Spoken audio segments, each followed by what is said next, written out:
You're listening to the Broken Havoc podcast on YouTube, where we discuss everything in and outside of the squared circle. Make sure to like and subscribe for more content, and as the frickin' referee would say, ring that damn bell for more notifications.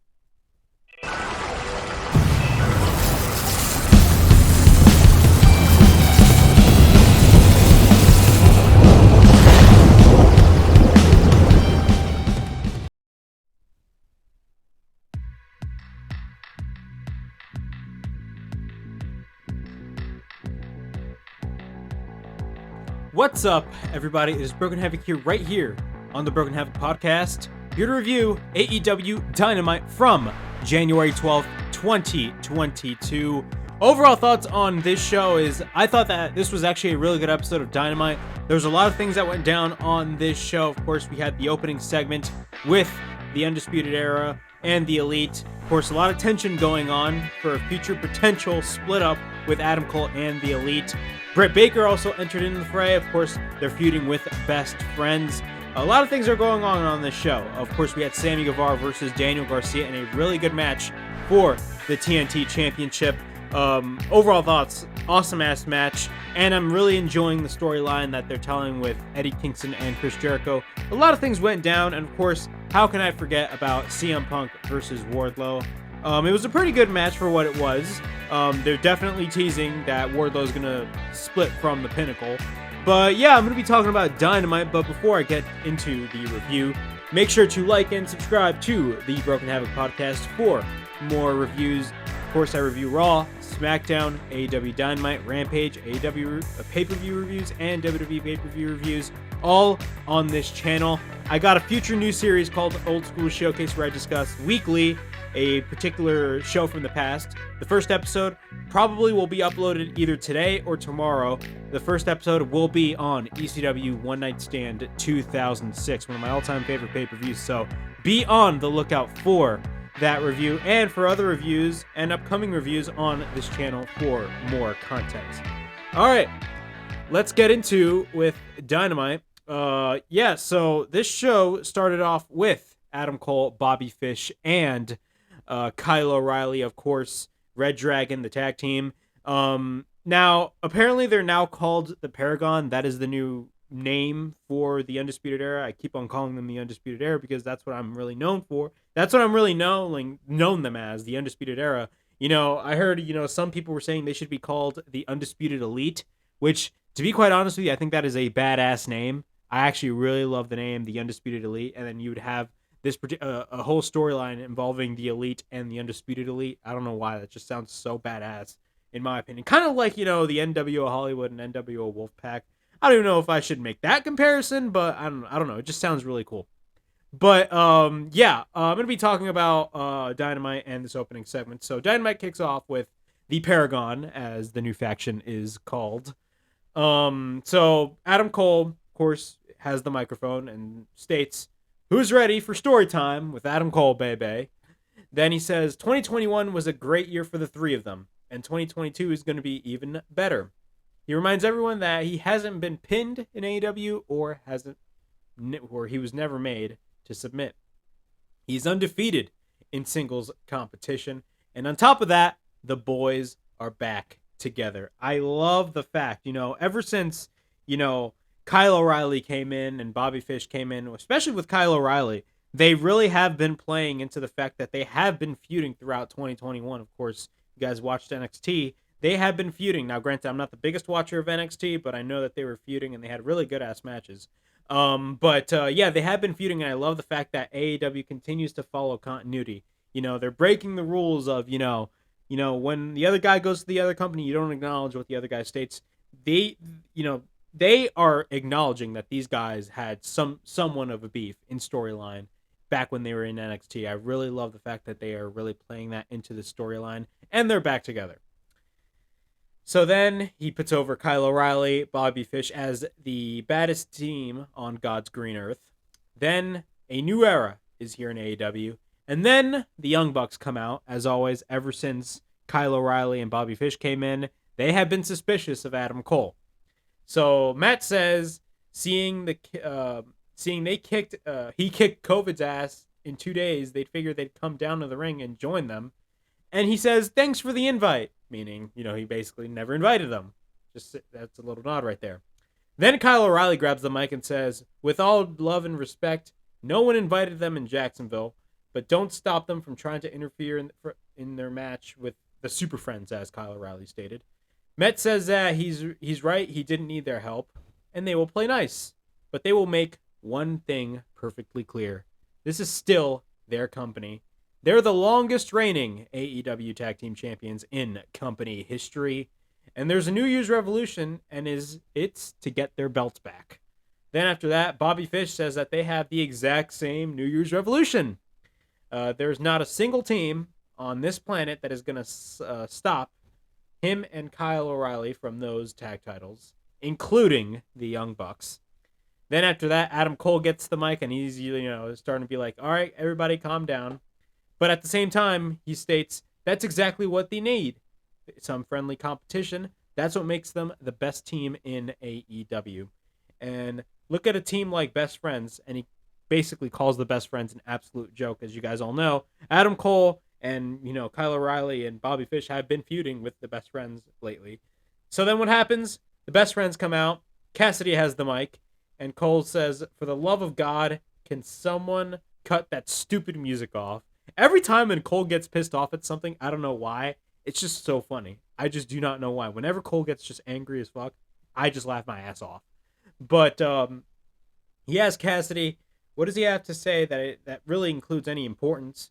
But instead of Cassidy giving an answer, what happens? He goes straight after the attack on Adam Cole, and then a whole brawl breaks loose.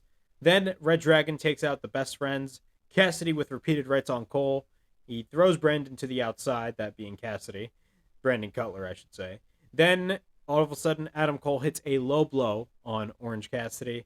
Then Chris Statlander comes in, and here's where the fun begins. So Chris Statlander comes in and faces off with Adam Cole.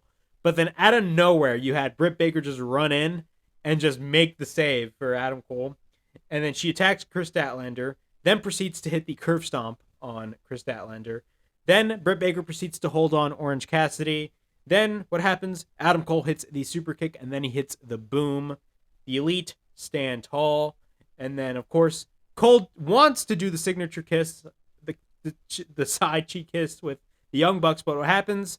Instead, he kisses Britt Baker, which was freaking awesome to see. I'm really enjoying this. This is an awesome opening segment. Very rare that you really get an opening segment on Dynamite, because your typical Dynamite will really start off with a banger of a match. Most weeks on Dynamite, it always starts off with a banger of a match. Usually, when you watch a WWE program, almost the entirety of especially now, but this has happened for years when it comes to WWE programming.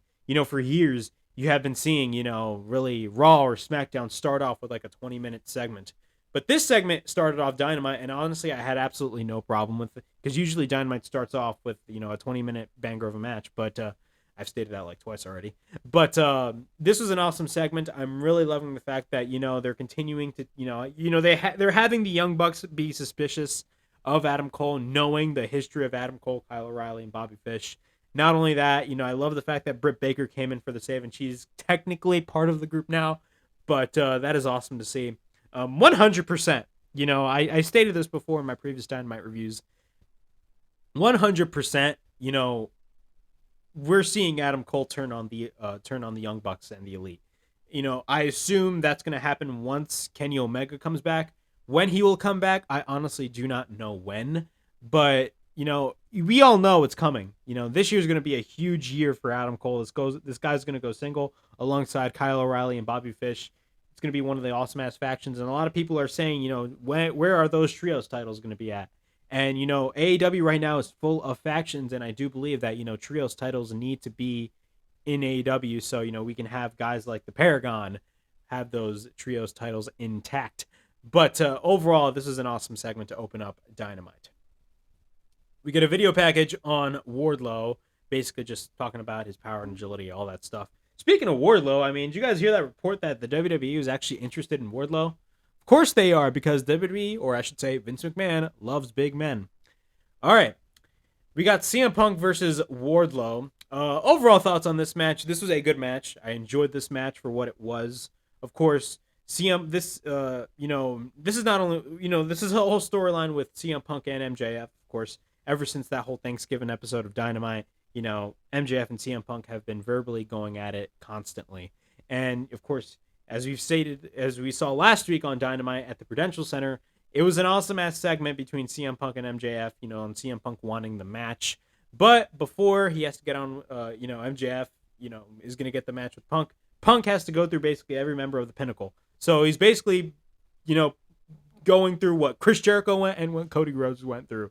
Now, granted, with Cody Rhodes, Cody Rhodes had the three labors of MJF. So he first had that match. I believe it was with, I completely forgot. I remember he had the 10 lashes and that steel cage match. I don't even remember what the first labor was. But but we all know what happened with Chris Jericho. Chris Jericho went through hell last year. Of course, he went through guys like first Shawn Spears, then he went through Nick Gage, moving to Guevara, Wardlow, and then MJF, only to lose to MJF. But I definitely do see, when we have CM Punk go through the entire Pinnacle, I definitely do see a scenario in which MJF will get the win because of the fact that, let's be 100% real here.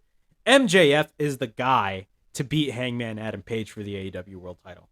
You guys know it's 100% happening.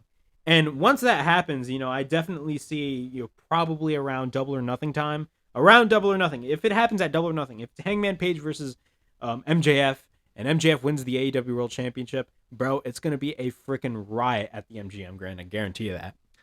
But we got CM Punk versus Wardlow. I'm going to be going through the match. CM Punk goes to the outside. Wardlow also goes back in the ring. Punk goes back in. Same as Wardlow. Then they officially start to wrestle. Both lock up. Wardlow then breaks it, but then they lock up again. We get a side headlock by Punk. We get a shoulder tackle by Wardlow. Both lock up again. Wardlow then misses a right hand. Punk works on Wardlow in the corner. Then Wardlow regains control over Punk. Punk then goes to the center.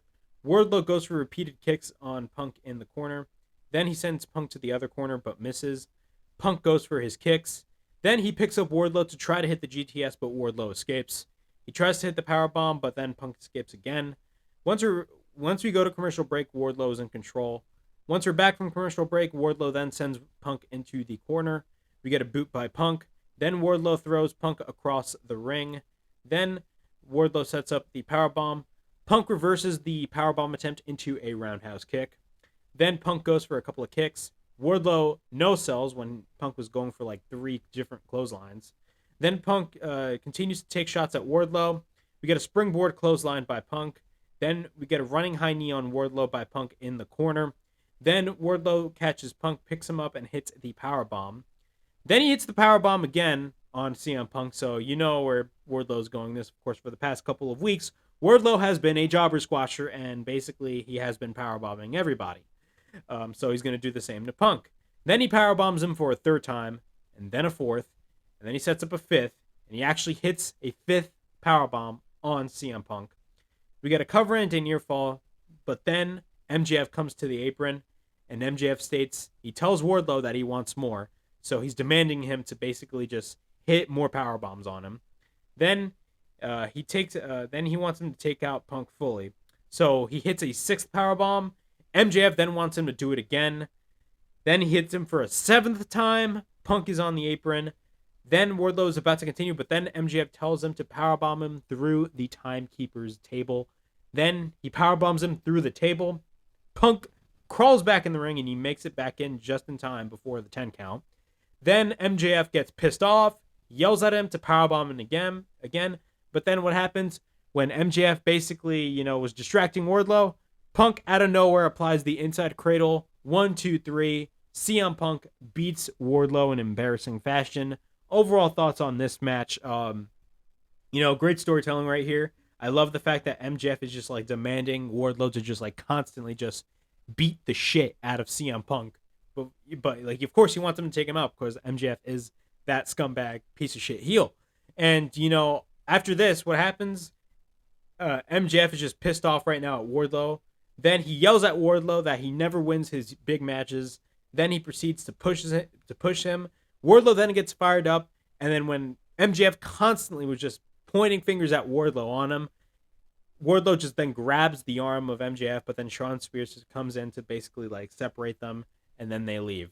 Overall thoughts on this whole scenario. I definitely do see Wardlow splitting away from the Pinnacle and going solo because of the fact that, MJF has just treated him like shit in storyline, and it makes the perfect sense for Wardlow to go, all, on his own. And I definitely do look at him as a major star. And by the way, the WWE, and I stated this earlier, but the WWE really wants to sign Wardlow.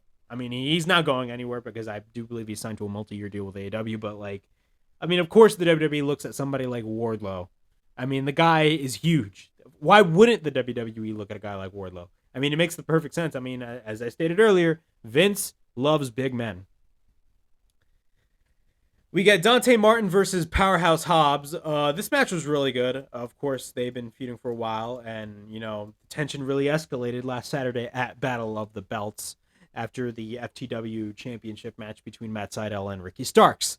So, we got Dante Martin versus Powerhouse Hobbs. Both brawl before the match even starts. Then the bell finally rings. We get multiple enziguri attempts by Dante Martin. We got a running crossbody by Dante sending Hobbs and himself to the outside. At this point, Dante is just on fire.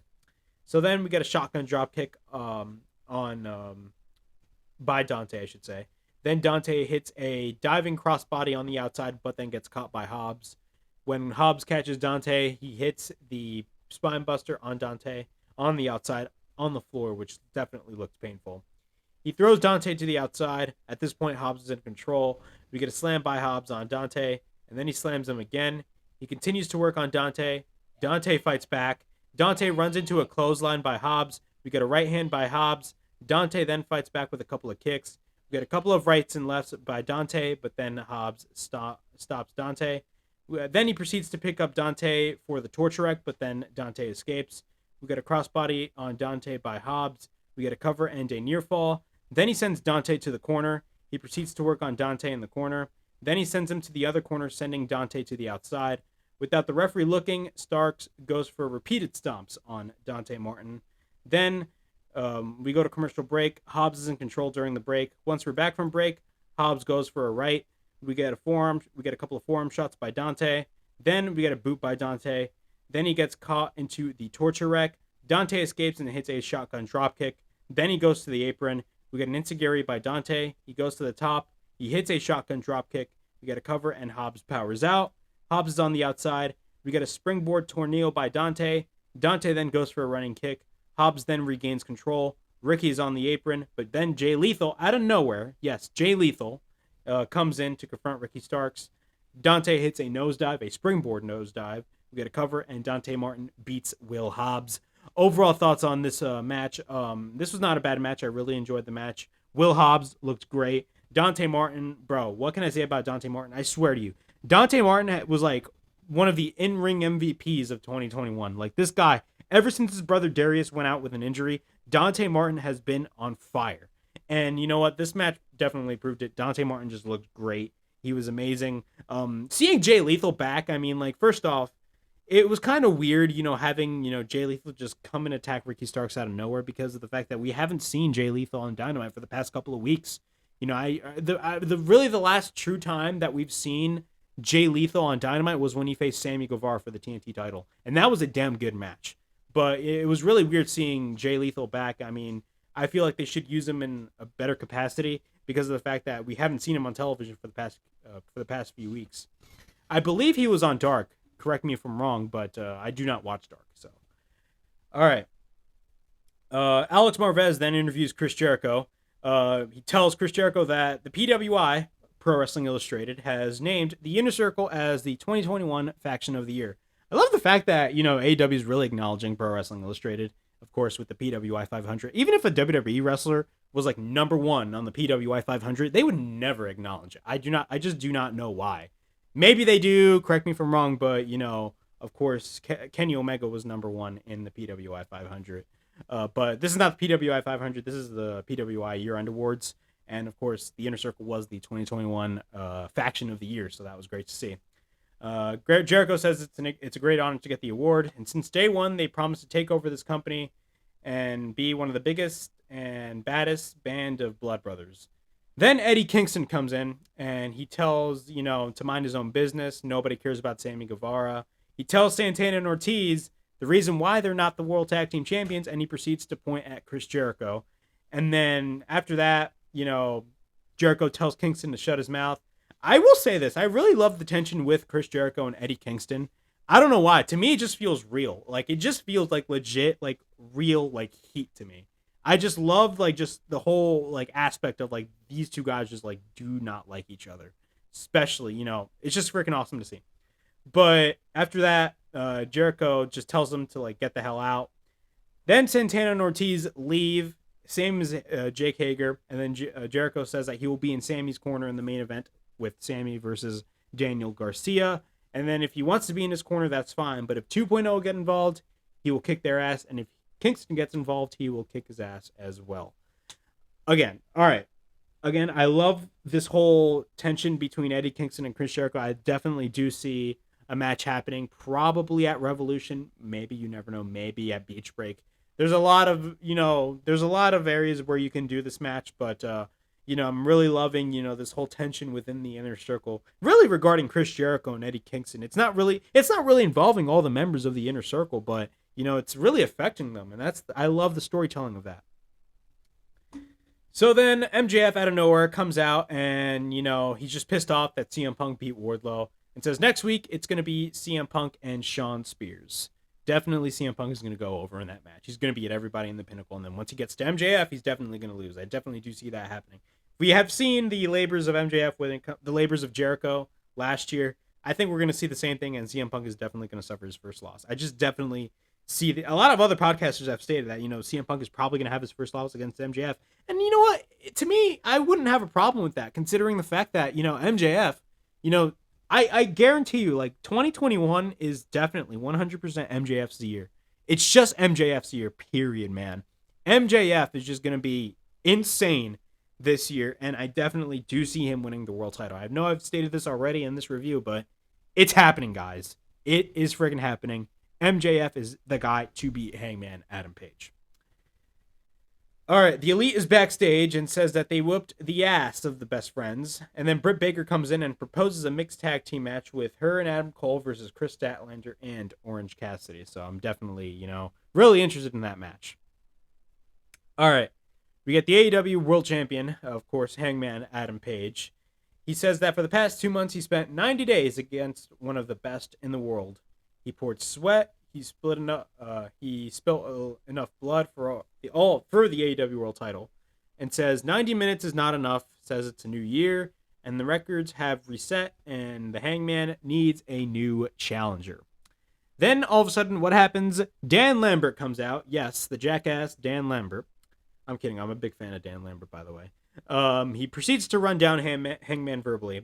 He talks about how he's earned everything that he's got, and instead, he was not one of the guys that would leech off to management like Tony Khan, unlike other guys like Cody Rhodes, as he's been stating for the past couple of weeks. What happens? He says he's earned everything in this business with the exception of with his persona that he's using as his gimmick. Then, all of a sudden, he continues to just run down verbally Hangman, and then all of a sudden Hangman is like, all right, you know what? If you ain't, basically what happens, he just calls out Scorpio Sky and Ethan Page. But, of course, Dan Lambert wasn't really for that. But what happens, Lance Archer comes out. And yes, he's finally back after his match with Eddie Kingston, in which he botched that moonsault a couple of months ago on Dynamite, which I will say was 100% a really scary spot. I mean, bro, that moonsault, when Lance Archer hit that moonsault in that match against Eddie Kingston a couple months ago, dude, it looked like he snapped his neck, but thankfully Lance Archer's all right. But then it looks like he's about to attack Dan Lambert, but then all of a sudden Dan Lambert is just screaming in front of him that the company did nothing for him and says that the world champion is in the ring and take the freaking opportunity. But instead of attacking Dan Lambert as he has ever since Dan Lambert first came in AEW, what happens? He attacks Hangman instead. He works on Hangman in the corner, and then he hits the blackout on the chair. And then all of a sudden, Lance Archer just holds up the AEW World Title, and that's that. All right.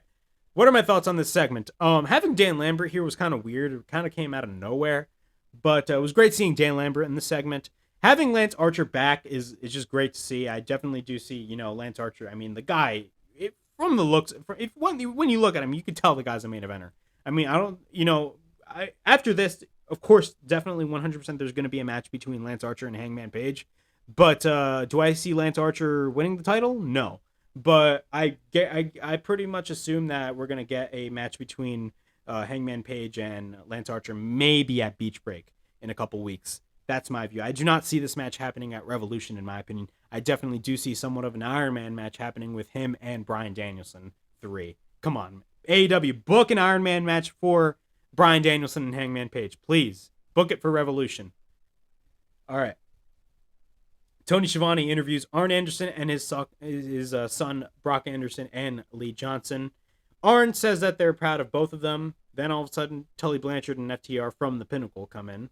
Then they propose that Brock should join the Pinnacle, saying, they will do more for the Anderson family than, he ever will. Then Brock and Lee accept a challenge for FTR. Of course, they proposed a tag team match against FTR, so that's going to be the case.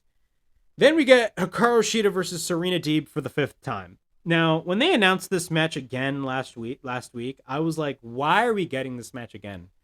This is like some WWE-esque booking in which they constantly do rematches over and over again. And look, I will say this. Shida and Serena Deeb have been, having great matches. I will say that. But, bro, we've seen it so many times. Like, I'm already tired of seeing this match already. But I will say, the outcome of this match, Serena Deeb looked great. Like, it wasn't like it wasn't your typical match. I just did not like the fact that, why did you guys announce Hikaru Shida versus Serena Deeb again? I mean, what really was the point of having a 4th or 5th match, whatever? Like, I don't know what was the point of that, but I really wasn't as invested in their matches. Their matches were not bad, but I really wasn't as invested in those matches. I'm just going to be honest right there. But Serena Deeb attacks Shida during her entrance. She targets the knee of Shida. Shida makes it in the ring. Then the bell rings. Deeb works on Shida in the corner. Shida gets hit with a dragon screw. Deeb continues to target the left knee of Shida. Shida tries to fight back. Then all of a sudden, Serena Deeb exposes the knee. She tries to apply the Serenity Lock. Finally applies it. The referee, unfortunately, had to stop the match. Then Deeb grabs the kendo stick and then repeatedly hits Shida with it. And that was that. Serena Deeb is just going, like, she's been a heel, but, like, she just went, like, extremely psycho in this segment.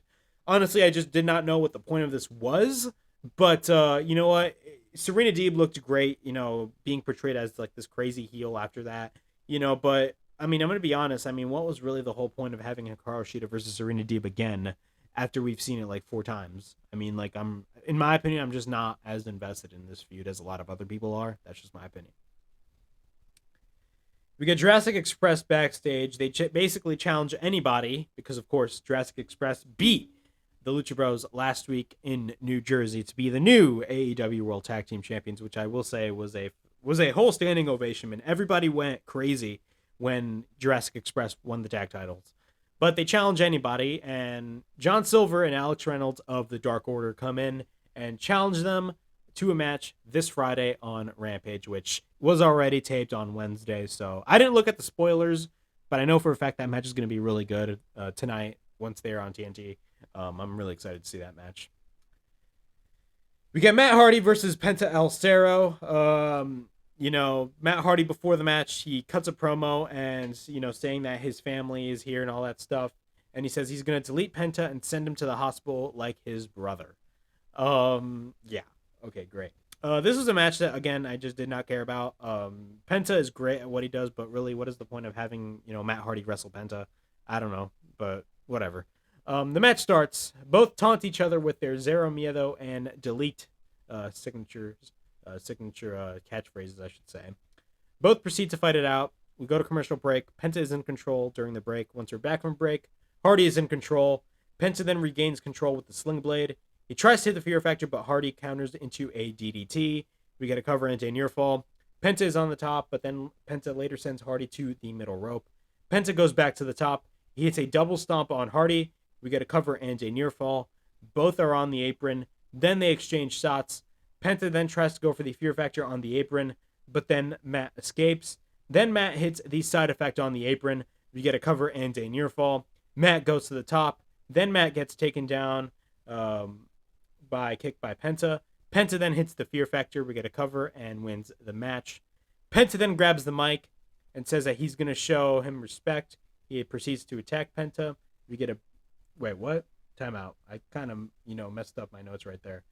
Basically, Penta calls out Malachi Black. That's what happened. I forgot to add that on my notes. But he basically calls out Malachi Black. And then, what happens? Malachi Black comes in. And then the Varsity Blondes come in for the save. While Malachi Black is attacking Penta, he tries to take off the mask. But then the Varsity Blondes come in for the save. They attack Malachi. Julia Hart, in a weird way, basically wants them to stop. I don't know what's going on there. Possibly, do I see a turn happening? Possibly, but maybe that's probably not going to happen. But the lights go out. Brody King out of nowhere comes out. Now, I know a little bit of Brody King. I really haven't seen him a lot. I know that they were tag team partners in the Indies. Correct me if I'm wrong. I don't really follow a lot of the Indies, but Brody King I think they were PWG tag team champions he was PWG tag team champions with Malachi Black. Correct me if I'm wrong in the comments below. I don't really follow a lot of the indie scene. I only watch there and there. I'm not really that familiar with it. But basically Brody King comes out and he's part of the House of Black and he takes out everybody. So what are my thoughts on this? The inclusion of Brody King. I've heard a lot of great things about Brody King. I heard he was really good. Overall thoughts, that's great to see. Brody King is finally with AEW. And also, with the inclusion of Brody King, it gives more things for Malachi Black to do because, Malachi Black is a guy, that really should be in the main event scene. But at the same time, it's kind of difficult to book Malachi Black, in the main event scene or other wrestlers that really should be in the main event scene, considering the fact that their whole main event scene is so bloated right now. And there's just a lot of shit going on that, kind of guys like Andrade is not really there yet. Malachi Black, the guy instantly should be a main eventer, but adding Brody King, I feel like, they're probably going to go for the tag team championships, which I do not mind at all. Malachi Black 100% is definitely going to be the AEW champion in the near future. When will that happen? Honestly, I do not know, but as of right now, I don't see Malachi Black being the guy to beat Hangman Page. I definitely do see a guy like MJF basically taking the title away. Nothing against Malachi Black. I think Malachi Black is amazing and he deserves to be the fucking champion because he's that damn good. I'm just saying that, there's just a lot of shit happening right now in the main event scene that I just don't, Malachi Black was just kind of falling back to the wayside. But at the same time, I don't really want to say he's kind of falling back to the wayside because of the fact that because of the feuds that Malachi Black has had. And, the feud that he had with Cody was freaking awesome, man. But Malachi Black is just right now there. I definitely do see them putting Malachi Black in a greater program in the future. But with the inclusion of Brody King, I definitely do see a bright future for both of them. All right. Tony Schiavone interviews Red Velvet, Chris Statlander, and Layla Hirsch. Basically, there's a lot of tension, of course, with Layla Hirsch and Chris Statlander, and Red Velvet is wants them to focus, whatever. Another match that basically happened at random, which, I really did not care about, was the Acclaimed and Bear Country. The match starts, Bear Country throw down the Acclaimed, Caster goes to the top. Then we get a crossbody by Bear Bronson. The Acclaimed is in control during the commercial break. Then after that, we get a sunset flip by Bowens. Then Boulder tags in. Then he takes out the Acclaimed. He tries to hit the Bear Bomb, but then the counter. Then we get a roll-up by Caster on Bronson. We get a near fall. Bones goes to the top. He hits the mic drop. We get a cover, and the Acclaimed win the match. Then what happens? The lights go out. Sting comes out. Darby Allin then comes out running from the ring. Sting hits the Scorpion Death Drop, and that's that. We get a video package from Pac. Yes, Pac is finally back. Hopefully, Pac will do some awesome things in AEW. Because, the guy, again, another guy that really should be in the main event. But, again, there's just so much shit happening right now in the main event scene that, at the same time, you really got to look at the larger picture right here. But Pac, I'm glad that Pac's back because, to be quite honest with you, where really was Pac for these past couple of weeks? I really do not know what was the case with Pac. Was he injured? I don't think he was. But, yeah. We get our main event, Sammy Guevara versus Daniel Garcia for the TNT, or the interim TNT championship. I believe Cody Rhodes is coming back next week.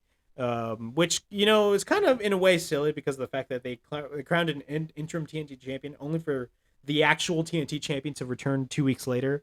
If this was like a major injury and Cody Rhodes was out for like a whole month, then I'd see, Sammy Guevara being elevated more with the TNT title. And then, Cody Rhodes comes back and then, they both do a unification match. But we all know a unification match is definitely happening with Sammy Guevara and Cody Rhodes. I mean, it's definitely going to happen. When will that happen? I do not know. But, I think, having Sammy Guevara and Cody Rhodes have a third match, I mean, that's just going to be freaking awesome because Cody Rhodes and Sammy Guevara always have great chemistry in the ring. If you watch the very first Dynamite match, October 2nd, 2019, awesome-ass match. And then, of course, their second match at the Rampage Holiday Bash, where Cody actually went over in that match and got a negative crowd reaction. But, at the end of the day, AEW knows that Cody Rhodes is constantly having a negative reaction. And once he comes back, he's going to get that negative reaction. He is going to get that negative reaction. And, AEW is not stupid, unlike WWE. If this was WWE, and I've stated this previously on my other AEW reviews, Cody Rhodes being booed by the fans is not a scenario in which AEW is just blind to its audience and just constantly shoving Cody Rhodes down their throats. They know that the crowd is constantly booing Cody Rhodes, and they're playing it off really well. And, they're eventually going to turn Cody Rhodes heel. This is not a scenario in which, they want Cody Rhodes to be their top guy and they're constantly shoving him down their throats like WWE was with Roman Reigns back in 2015, 16, 17, and 18. No, this is a completely different scenario here. And, once Cody Rhodes comes back, in my opinion, things are really going to be interesting. I'm really excited to see when Cody Rhodes comes back, what they will do with him. All right, but we got Sammy Guevara versus Daniel Garcia for the TNT Championship. Overall thoughts, again, awesome match. Eddie Kingston and Chris Jericho are on the outside. We got a somersault over the top rope on Garcia on the outside. Both are back in the ring. We got a couple of chops by Sammy. We got a couple of overhand chops by Sammy. Sammy then hits a snap suplex. We got a pick up. Then he proceeds to pick up Garcia. Garcia escapes. Then Garcia catches Sammy with a backbreaker. During the commercial break, Garcia is in control. Then once we're back from break, Garcia is in control. We got a clothesline and a back elbow by Sammy. We get an enziguri on the apron by Sammy. Then Garcia takes himself to the outside.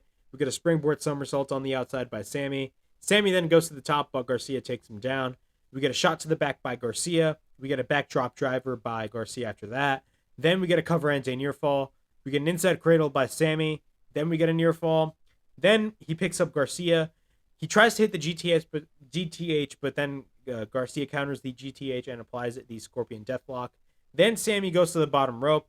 We get a backdrop by Sammy. Garcia then runs into the turnbuckle. Sammy then hits the crossroads. We get a cover and a near fall. Sammy then tries to hit the springboard cutter, but then gets caught into a sleeper hold by Garcia. Then Garcia transforms that whole sleeper hold into a pile driver, which is an awesome spot. We get a cover and a near fall. Then Sammy hits an enziguri. Then what happens? 2.0, Matt Lee and Jeff Parker proceed to attack Jericho on the outside. Then they send him to the guardrail. Sammy hits a knee strike. He picks up Garcia. We get a thrust kick by Sammy on 2.0. We get a roll-up Garcia. And at this point, the show's almost done. And then during this portion of the match, I definitely had that feeling that, oh shit, Garcia's actually going to get the win when he hit that roll-up. But no, that wasn't the case. We get a roll-up by Garcia on Sammy, but we get a near fall. Then Garcia runs into one of the members of 2.0. Then Sammy finally picks up Garcia to hit the GTH. Sammy Guevara retains the interim TNT Championship. Overall thoughts on this match, I really enjoyed this match. It was a fun match to watch. The interference with 2.0, near the end of that match, I really felt like at some point when Garcia hit that roll-up on Sammy, I definitely did think that, oh shit, he's actually going to win the TNT Championship. But no, that actually wasn't the case. Sammy, of course, fought back, hit the GTH, and beat Garcia. We're definitely going to be seeing in the near future Cody Rhodes versus Sammy Guevara. I mean, that match is just imminent because, of course, Cody Rhodes is the actual TNT champion. But, when will that match happen? I definitely do see it happening at, I believe, maybe Beach Break. Maybe you can build that match up a little bit and have it have some importance. Or maybe, book it on a Rampage, a random episode of Rampage. I don't even know. But I definitely do see that match happening most likely at Beach Break, in my opinion. That match is definitely 100% imminent. But after the match, Garcia runs into one of the... Actually, no, never mind. 2.0 proceeds to attack Sammy Guevara, but then Jericho comes in for the save. Eddie Kingston then comes in and then faces off with Chris Jericho. And then they just both, like, just go at it, you know, verbally. And then, you know, they're about to fight, and then the show ends. As Tony Schiavone says, we're out of time. And yeah, that was AEW Dynamite. Overall thoughts on this show. I thought this was a really good episode of Dynamite. Coming off the heels, of course, on the debut of TBS last week, and coming off the heels of Rampage and Battle of the Belts. Overall thoughts, it was a fun show. I really enjoyed it. Sammy Guevara versus Daniel Garcia was an awesome match. CM Punk and Wardlow as well. You know, there's a lot of things happening in AEW, and all of those things are really interesting because of the fact that, you know, when it comes to like Adam Cole and the Elite and the Young Bucks, all that, you know, you got MJF just, you know, going at Wardlow, definitely Wardlow splitting off from the Pinnacle. A lot of things are going on in AEW right now, and I'm really excited to see what goes down in the near future when it comes to all of these different feuds, because I'm actually really invested to see what happens. And that is the beauty of AEW, is that they keep the viewer invested. That is the message that you will get in this video. AEW always gets the viewer invested. There are some things that, you know, may not be, you know, really, you know, in the viewer's eyes, not really good, but at the end of the day, for the majority of the show, AEW keeps the viewer invested. But yeah, that was my AEW Dynamite review from January 12th, 2022. Overall thoughts on the show, great show. It was a fun show. But yeah, that was my AEW Dynamite review. Please like, subscribe, comment down below, push that bell for notifications, and be on the lookout for more of my future reviews here on the Broken Havoc podcast. But yeah, that was Broken Havoc, or this was, I should say, Broken Havoc from the Broken Havoc podcast. Signing out.